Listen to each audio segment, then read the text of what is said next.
ग्राम्य जंगल काटी गोशाला निर्माण उद्यम को ग्रामवासी विरोध। टिटिलागढ़ ब्लॉक नानाझर गाँव जंगल काटी गोशाला निर्माण को ग्रामवासी माने विरोध कर टिटिलागढ़ म्युनिसिपालिटी ठारू मात्र 2 किलोमीटर दूर नानाझर गाँ निकट ग्राम्य जंगल को काटी सेठारे एक गोशाला निर्माण उद्यम करा जाउछि। किछि दिन पूर्व किछि युवक एक जेसीबी सह आसी गाँ मुंडरे ग्राम्य जंगल गछ काटिबाकू उद्यम करथिले। जंगल कटा देखि ग्रामवासी आसी पचारिबारु सेठारे गोशाला निर्माण हेबो बोली कहिथिले।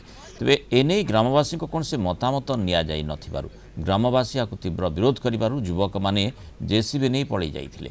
नानाझर ग्राम्य जंगलले केन्दु चार महुल शाल पियाशाल भली बहु मूल्यवान गछ थिबारु याकु काटिबाकू देबे नाही बोली ग्रामवासी कहिसंती। ए संपर्क में खबर पाइबा परे वन विभाग अधिकारी घटनास्थल में पहुंची तदंत आरंभ करिसंती।